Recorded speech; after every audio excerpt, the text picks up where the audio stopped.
नमस्कार, बहुत स्वागत है आप सभी का। मैं हूं आपके साथ मनु तेवतिया और आप देख रहे हैं दिन दहाड़े। शुरुआत कर रहे हैं खबरों की रायपुर से, जहां शराब घोटाले को लेकर बड़ी खबर आ रही है। पूर्व आबकारी मंत्री कवासी लखमा का बड़ा खुलासा।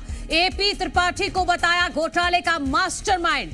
अधिकारियों ने ये घोटाला किया, ये स्वीकार किया है कवासी लखमा ने।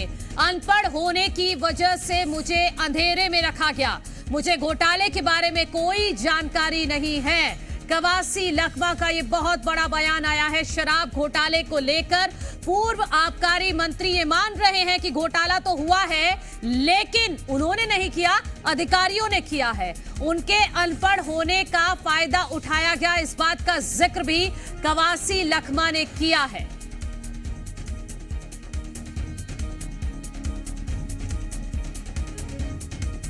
घोटाला मतलब अधिकारी के जो त्रिपाठी है वो मास्टरमाइंड है। मेरा अरुण प्रसाद त्रिपाठी, तो मेरे को मैं अनपढ़ का फायदा उठाया, दुरुपयोग किया, तो अधिकारी का घोटाला है। अधिकारी लोग मेरा अनपढ़ होने का लाभ उठाए, मेरा इसमें कोई रोल नहीं है। अभी जहाँ भी पकड़ रहे हैं, जहाँ भी जा रहे हैं, घोटाला मतलब अधिकारी के। तो शराब घोटाले को लेकर कवासी लखमा ने बड़ा खुलासा किया है। 2 से 3 बड़ी बातें उन्होंने कही है। पहली बड़ी बात, वो स्वीकार कर रहे हैं कि शराब घोटाला हुआ है। दूसरी बड़ी बात, वो कह रहे हैं कि अधिकारियों ने उनके अनपढ़ होने का फायदा उठाया। और तीसरी बड़ी बात जो कवासी लखमा ने कही है कि ये शराब घोटाला एपी त्रिपाठी ने किया है, एपी त्रिपाठी ही इसका मास्टरमाइंड है, ये भी कहा है पूर्व आबकारी मंत्री कवासी लखमा ने। आपको बता दें कि कवासी लखमा के आवास पर छापेमार कार्रवाई हुई और उसके बाद मीडिया के सामने आकर पूर्व आबकारी मंत्री कवासी लखमा ने ये बड़े खुलासे किए हैं कि शराब घोटाले का मास्टरमाइंड एपी त्रिपाठी है। उन्हें इस बारे में कोई जानकारी नहीं है, अधिकारियों ने घोटाला किया है, उनके अनपढ़ होने का फायदा उठाया है। एक भी कागज नहीं मिला है, एक फूटी गोड़ी पैसा नहीं मिला, 100 रुपया भी नहीं मिला। वही पूछ रहे थे कि तुम्हारा पास असल संपत्ति क्या है, कितने बेटे हैं, कितने परिवार है, कितना जमीन है, ये पूछता रहा।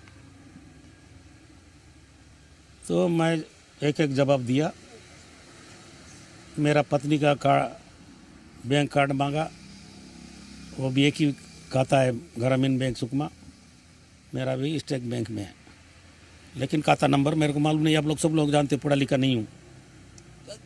उसके बाद 2 दिन के बाद हमारा छोटा सा पेट्रोल पंप बेटी के नाम से गादीरास में खुल रहा है, वो ज़मीन थोड़ा सा लिए थे मैं मंत्री बनने के बाद, 1 एकड़। हमारे एसोसिएट एडिटर रुपेश गुप्ता इस वक्त ज्यादा जानकारी के साथ जुड़ गए हैं। रुपेश, कवासी लखमा ने बड़ा खुलासा किया है, वो स्वीकार कर रहे हैं कि शराब घोटाला हुआ है, लेकिन उन्होंने नहीं किया, अधिकारियों ने किया है। एपी त्रिपाठी को मास्टरमाइंड बताया है। जी हाँ, सीधे तौर से एक तरह से एक्सेप्ट करना हुआ। उन्होंने कहा, हालांकि हवाला दिया कि मीडिया से उनको जानकारी मिली है, लेकिन वो कह रहे हैं कि अधिकारियों ने गड़बड़ी की, उनके पास फाइलें ले आते थे, उनसे साइन करवा लेते थे। तो इसका मतलब यही है कि वो एक्सेप्ट कर रहे हैं कि छत्तीसगढ़ में लिकर स्कैम हुआ था, जिसको अब तक कांग्रेस पार्टी नकारती आई है। कांग्रेस पार्टी के आबकारी मंत्री तब रहे कवासी लखमा, उन्होंने साफ तौर से कहा है कि एपी त्रिपाठी जो शराब घोटाले से जुड़ा हुआ है, जिसको ईडी ने गिरफ्तार किया है, वो इसका मास्टरमाइंड है और अधिकारी आते थे, उनसे साइन करा के ले जाते थे। उन्होंने अपनी संपत्ति का भी ब्यौरा दिया है कि उनके पास क्या क्या संपत्ति है, और जो जानकारी ईडी ने मांगी है उसकी जानकारी भी वो दे देंगे, उसके लिए वक्त मांगा है। तो जिस तरह की कार्रवाई ईडी ने की है चौतरफा, उसको लेकर के सवाल ये खड़ा हो रहा था कि आखिर इस कार्रवाई में क्या हासिल होता है। तो जाहिर तौर पे ईडी के हाथ जिस तरह से अब फर्दर इन्वेस्टिगेशन होगा, उसके बाद ईडी की तरफ से जो बयान या जानकारी आएगी कि क्या कुछ मिला है। लेकिन कवासी लखमा ने जो बयान दिया है, वो बयान सियासी भूचाल लाने के लिए काफी है, जिसमें उन्होंने कहा है कि जो भी घोटाला हुआ है वो अधिकारियों का किया धरा है। अधिकारी उनके पास आते थे, उनको पता नहीं होता था, वो साइन कर देते थे। तो जाहिर तौर पे सीधा सीधा एक तरफ से एक्सेप्टेंस है कि ईडी जो कह रही है, ईडी जो आरोप लगा रही है, वो सही बात है। बिल्कुल रुपेश, आप रहिएगा हमारे साथ। और ये भी सवाल है कि क्या कवासी लखमा के ये एक्सेप्ट करने से कि उन्होंने नहीं किया, अधिकारियों ने किया है, क्या उनका गुनाह कम हो जाता है? कवासी लखमा के बयान के बाद सियासी भूचाल तो आ गया है रुपेश। अरुण साव कह रहे हैं कि एपी त्रिपाठी के मास्टरमाइंड होने पर उन्होंने कहा है कि जो कह रहे हैं इस पर ईडी बिल्कुल विचार करेगी, साक्ष्य के आधार पर जांच हो रही है। शराब घोटाले की जांच लंबे समय से चल रही है। जब घोटाला हुआ तब कवासी आबकारी मंत्री थे। जांच आगे बढ़ रही है, ये राजनीति का हिस्सा नहीं है। अरुण साव ने क्या कहा है, सुनिए पूरी बात। पूरा देश और दुनिया जानता है कि शराब घोटाले की जांच लंबे समय से चल रही है और जांच लगातार आगे बढ़ रहा है। और ये भी इस बात से भी इनकार नहीं किया जा सकता कि जिस दौरान ये शराब घोटाले हुए हैं उस दौरान कवासी लखमा प्रदेश के आबकारी मंत्री थे और इसलिए जो साक्ष्य आए होंगे उसके आधार पर ईडी ने पूछताछ की है। ये किसी राजनीति का हिस्सा नहीं है, किसी राजनीतिक कारण से नहीं हुआ है, ये जांच के फर्दर प्रक्रिया का हिस्सा है। भारतीय जनता पार्टी की तरफ से पक्ष रखने के लिए उमेश घोरमोड़े जी हमारे साथ जुड़ गए हैं। उमेश जी, बहुत स्वागत है जी मध्य प्रदेश छत्तीसगढ़ पर। उमेश जी, कवासी लखमा कह रहे हैं और मान रहे हैं कि शराब घोटाला तो हुआ है लेकिन उन्होंने नहीं किया, अधिकारियों ने किया है। उनकी अनपढ़ता का फायदा उठाया अधिकारियों ने। देखिए, कवासी लखमा जी का तो मैं पहले धन्यवाद दूंगा कि जो हम आरोप लगाते थे, लगातार हम कहते थे कि छत्तीसगढ़ को लूटा गया है, छत्तीसगढ़ में शराब घोटाला हुआ है और कांग्रेस के शासनकाल में किस प्रकार से लूट मची हुई थी। मुझको लगता है कि कवासी लखमा जी का बयान अपने आप में इस बात को प्रमाणित कर रहा है कि जो भारतीय जनता पार्टी लगातार कहती रही कि आबकारी में घोटाला हुआ है, छत्तीसगढ़ को लूटा गया है, सेंधमारी हुई है, उस बात को आज कवासी लखमा जी स्वयं प्रमाणित करने का काम कर रहे हैं। और जिस प्रकार से वो हस्ताक्षर कराने, साइन कराने की बात को भी यहाँ पर स्वीकार कर रहे हैं, तो उन्हीं को ये स्पष्ट करना चाहिए कि किसने उनसे हस्ताक्षर कराया, किसके दबाव में था, क्या कहीं पूर्व मुख्यमंत्री भूपेश बघेल के दबाव में या किसी प्रलोभन में उन्होंने हस्ताक्षर तो नहीं कर दिया था। इस बात को कवासी लखमा जी को स्पष्ट करने की यहाँ पर आवश्यकता है। नहीं उमेश जी, वो तो कह रहे हैं कि उन्हें पता ही नहीं, अधिकारियों ने कौन कौन सी फाइल पर उनसे साइन करवाया, उन्हें इस बात की जानकारी नहीं है। वो कह रहे मैं तो अनपढ़ हूं, मुझे नहीं पता अधिकारियों ने किस फाइल पर क्या साइन करवाया है। देखिए, तथ्यों के आधार पर, जांच के आधार पर यहाँ तक कार्रवाई पहुंची है और जिस प्रकार से वो आज अपने आप को इस प्रकार का बयान देके बचाने का प्रयास कर रहे हैं, तो निश्चित तौर पर आने वाले समय के अंदर में दूध का दूध होगा, पानी का पानी होगा। और कौन इसके पीछे है ये मैं समझता हूं कि कवासी लखमा जी बेहतर तरीके से जानते होंगे और जिस प्रकार से वो ये बयान दे रहे हैं उसके पीछे की भी अच्छा उमेश जी, बातें जिस तरह से कवासी लखमा लखमा सामने आए हैं मीडिया के सामने, उन्होंने स्वीकार भी किया है और उन्होंने एक तरह से अपना पक्ष भी रखा है कि हुआ है लेकिन मुझे जानकारी नहीं है, एपी त्रिपाठी को मास्टरमाइंड बताया है, तो क्या कवासी लखमा इस जांच के दायरे से बाहर हो जाते हैं? देखिए, ये जांच और जांच करना, तथ्यों के आधार पर जांच करना, साक्ष्यों के आधार पर जांच करने का काम एजेंसी कर रही है और एजेंसी निश्चित तौर पर गुण-दोष के आधार पर, साक्ष्यों के आधार पर कार्रवाई करती है। अगर साक्ष्य होंगे, यदि कवासी लखमा जी निर्दोष होंगे तो उन्हें कहीं कोई डरने की, घबराने की आवश्यकता नहीं है और एजेंसियां तथ्यों के आधार पर, तमाम न्यायालयी प्रक्रियाओं के आधार पर आगे बढ़ेगी। निश्चित तौर पर दूध का दूध और पानी का पानी होगा। मुझको लगता है कि इसमें और आने वाले समय के अंदर में जो हम आरोप लगाते थे उसके तथ्य निश्चित तौर पर निकल करके आएंगे। ठीक है उमेश जी, आप रहिएगा हमारे साथ। कांग्रेस पार्टी की तरफ से पक्ष रखने के लिए अमित श्रीवास्तव जी हमारे साथ जुड़ गए हैं। अमित जी, आपका भी स्वागत है जी मध्य प्रदेश छत्तीसगढ़ पर। अमित जी, जिस घोटाले को पूरी कांग्रेस नकारती रही, कवासी लखमा कह रहे हैं कि शराब घोटाला तो हुआ है लेकिन उन्होंने नहीं किया, अधिकारियों ने किया है। देखिए, कहते हैं ना, हम हाँ भी करेंगे, वो करेंगे बदनाम और वो कत्ल भी करेंगे, तो उसकी चर्चाएं नहीं चाहते। यही हो रहा है मनु जी। और जिस प्रकार से हम तो पहले ही कहते हैं कि भाजपा के 3 जमाई, ITET, CBI, और जब जब चुनाव आता है, चाहे वो लोकसभा चुनाव हो, विधानसभा चुनाव हो, और अब नगरीय निकाय चुनाव है सामने में, अमित जी घोटाला हुआ है नहीं हुआ? इन्वेस्टिगेशन का मैटर है, इन्वेस्टिगेशन होना चाहिए निश्चित तौर पे, और जिन्होंने किया उसके ऊपर सख्त से सख्त और कठोर से कठोर कार्रवाई होनी चाहिए। ये कांग्रेस की मंशा है।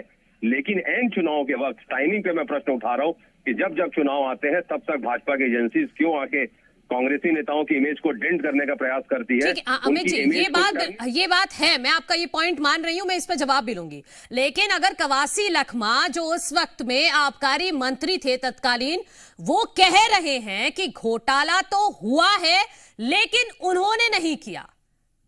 देखिए, मैंने तो वही कहा ना कि it's a part of investigation होना चाहिए। और अगर वो मंत्री थे, उन्हें पता है कि अधिकारियों ने किया है, तो निश्चित तौर पे उनको वो ज्यादा बेहतर बता सकते हैं क्योंकि उस डिपार्टमेंट के मिनिस्टर थे।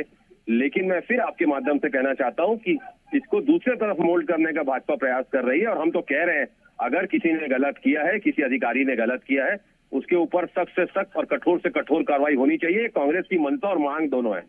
उमेश जी टाइमिंग पर सवाल उठा रहे हैं अमित जी।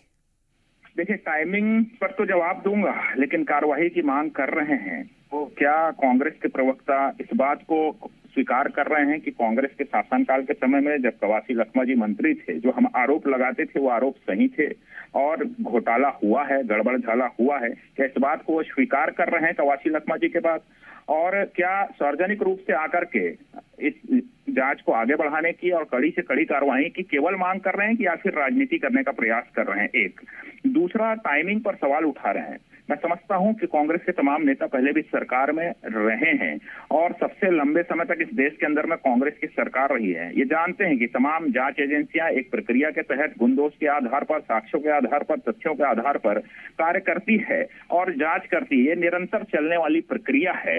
अब उसको चुनाव से जोड़ करके ठीक है अमित जी से छोटा सा जवाब ले लेती हूँ, मैं वक्त की कमी है, क्योंकि आप कह रहे हैं कि चुनाव तो चलते ही रहते हैं, इसका उससे कोई कनेक्शन नहीं है। अमित जी इस पर जवाब दीजिएगा कि अब आप मान रहे हैं कि शराब घोटाला तो हुआ है और पूरी कांग्रेस एक साथ खड़े होकर ये मांग करेगी कि जांच होनी चाहिए और जो भी दोषी है उसके खिलाफ कार्रवाई होनी चाहिए। निश्चित तौर पे एज अ स्पोक्स पर्सन मैं आपको बताना चाहता हूं कि हम सब कांग्रेसियों की मांग है, अगर किसी ने गलत किया उसके ऊपर कार्रवाई होनी चाहिए और जांच होनी चाहिए। क्योंकि छत्तीसगढ़ की जनता की गाढ़ी कमाई, अगर कोई भी अधिकारी उसको लूटने का प्रयास करेगा, उसके ऊपर सख्त से सख्त और कठोर से कठोर कार्रवाई होनी चाहिए। ठीक है उमेश जी, अमित जी बहुत शुक्रिया जी मध्य प्रदेश छत्तीसगढ़ से इस मामले को लेकर चर्चा करने के लिए। आगे बढ़ते हैं। गुना में जिंदगी की जंग हार गया सुमित, नहीं बच सकी सुमित मीणा की जान। आज ही बोरवेल से उसे बाहर निकाला गया था। कल बोरवेल में गिर गया था 10 साल का सुमित मीणा। खेत में खुले पड़े बोरवेल में सुमित मीणा गिर गया था। पीपल्या गांव में ये हादसा हुआ था, तो सुमित को बचाया नहीं जा सका। कल बोरवेल में गिरा था सुमित मीणा, लेकिन लगातार तब से ही रेस्क्यू ऑपरेशन चलाया जा रहा था। रेस्क्यू टीम अलग अलग तरीके से सुमित तक पहुंचने की कोशिश कर रही थी। निकाला भी गया सुमित मीणा को बाहर और उसमें सांसें थी उसमें, लेकिन अस्पताल ले जाते उसने दम तोड़ दिया। पिपल्या गांव में यह हादसा हुआ, लेकिन इस हादसे ने फिर वही सवालों को जन्म दिया है जो सवाल जी मध्य प्रदेश छत्तीसगढ़ लगातार पूछता आ रहा है कि आखिर क्यों इन बोरवेल को समय पर बंद नहीं किया जाता है। और इस पूरे मामले को लेकर सीएमएचओ का क्या कहना है वो भी आप सुनिए, क्योंकि उन्होंने ही मौत की पुष्टि की है। ठंड में था और वो सकरे बोर में था, उसमें बोर में पानी भी था, तो उसके हाथ पैर जो पानी का वाटरमैन जैसे हो गए थे। उसके कपड़े थे वो भी गीले थे, मुंह में मिट्टी भी थी। उम्मीद ये थी कि बच्चे को यहाँ पर लाने के बाद कुछ उसके शरीर में हरकत हो, सस्पेंडेड एनिमेशन जैसी चीज़ है, कोई वो चीज़ पकड़ में आ जाए, कुछ जाँचों में आप कुछ कर पाए, ECG की धड़कन जो दिखती है वो देख पाए। कोई भी ऐसी चीज़ पकड़ में नहीं है तो बच्चा नहीं है। बच्चे की डेथ हो गई जी। वहीं श्योपुर से खबर है, जहां स्कूल में टीचर की मनमानी देखने को मिली है। स्कूल में बच्चों से धुलवाए गए बर्तन। मिड डे मील के बाद बच्चों ने बर्तन धोए। स्कूल में ड्यूटी से नदारद रहते हैं टीचर। सहायक आयुक्त मामले में संज्ञान लेने की बात कही है। कलेक्टर ने मामले में जांच के निर्देश दिए हैं। कराहल के धावा गांव के स्कूल का ये पूरा मामला बताया जा रहा है, जहां पर नौनिहालों का भविष्य पूरी तरह से अंधकार में नजर आता है। ऐसा क्यों कह रहे हैं हम? क्योंकि आप देखिए कि बच्चों से यहां पर पढ़ाई की बजाय बर्तन धुलवाए जा रहे हैं। जी मध्य प्रदेश छत्तीसगढ़ एक्सक्लूसिव तस्वीरें श्योपुर से आपको दिखा रहा है, जहां पर मिड डे मील के बाद बच्चों ने खुद अपने हाथों से ही बर्तन धोए हैं। और यहां पर आप देखेंगे कि स्कूल में कोई भी टीचर नजर नहीं आया है। हालांकि इस मामले का सहायक आयुक्त ने संज्ञान लिया है और जांच के निर्देश भी कलेक्टर की तरफ से दे दिए गए हैं। कराहल के धावा गांव का ये मामला है, जो इस वक्त हम आपको तस्वीरें दिखा रहे हैं। हमारे सहयोगी श्योपुर से ज्यादा जानकारी के साथ जुड़ गए हैं। परमेश्वर, बताइएगा कि इस मामले में कार्रवाई को लेकर भरोसा तो दिया गया है, लेकिन ये बात कौन सुनिश्चित करेगा कि बच्चे स्कूल में जाएं तो सिर्फ पढ़ाई करें, ना बर्तन धोएं ना सफाई करें?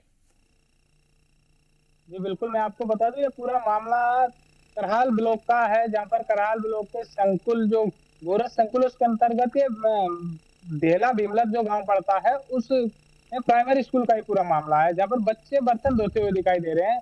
साफ तस्वीरों में देखा गया कि पढ़ाई के समय जब वो मिड डे MDM का जो खाना होता है, उसको खाने के बाद इस तरह का मामला सामने आया, उनसे बर्तन धुलवाए जा रहे हैं।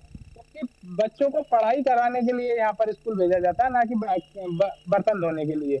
अभिभावक अपने बच्चों को पढ़ाई के लिए भेजते हैं, टीचर उनसे बर्तन धुलवाते हैं। कहीं ना कहीं ये लापरवाही है टीचरों की, या पढ़ाई पर ध्यान न देते हुए बच्चों से काम करवाया जा रहा है।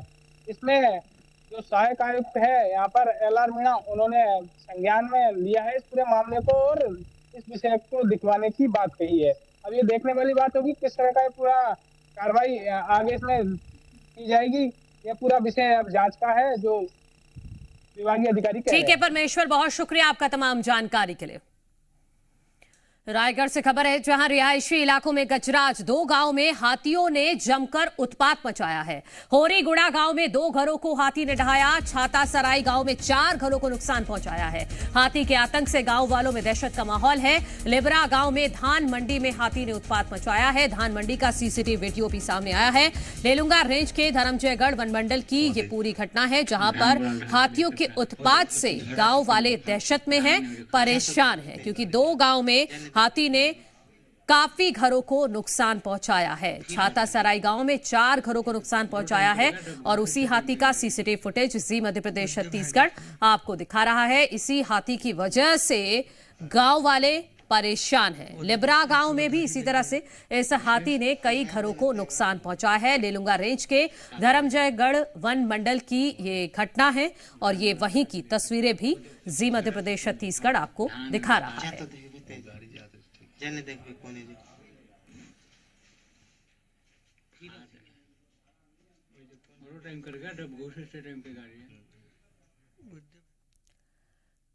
ये हाथियों के उत्पात की तस्वीरें हम आपको रायगढ़ से दिखा रहे हैं, जहां पर रिहायशी इलाके में दस्तक दी है हाथी ने, जिसकी वजह से आम लोग काफी परेशान हो रहे हैं। 2 गांव में इस हाथी ने उत्पात मचाया हुआ है। हुर्रागुड़ा गांव में 2 घरों को हाथी ने पूरी तरह से ढहा दिया। वही हाल छाता सराई में 4 घर में भी किया है। जांजगीर चांपा में जुआरियों पर बड़ी कार्रवाई की गई है। पुलिस ने 5 जुआरियों को गिरफ्तार किया है। जुआरियों के कब्जे से 19,500 रुपए जब्त किए गए हैं। 4 मोबाइल फोन, 52 पत्ती ताश की गड्डी जब्त की गई है। जांजगीर चांपा के अकलतरा थाना क्षेत्र का ये पूरा मामला है, जहां पर 5 जुआरियों को गिरफ्तार किया गया है पुलिस की तरफ से। इनके कब्जे से 19,500 रुपए भी जब्त किए गए हैं। 4 मोबाइल फोन और ताश के पत्ते भी जब्त किए गए हैं। जांजगीर चांपा के अकलतरा थाना क्षेत्र का ये पूरा मामला है, जहां पर 5 जुआरियों को गिरफ्तार किया गया है। यही वो 5 जुआरी हैं जिनको गिरफ्तार किया गया है, जिसकी तस्वीरें आप देख रहे हैं अपनी टीवी स्क्रीन पर। ये 5 जुआरी हैं जिनको पकड़ा गया है। उनके कब्जे से 19,500 रुपए भी बरामद किए गए हैं और साथ ही साथ इनके पास से कुछ मोबाइल फोन भी बरामद किए गए हैं।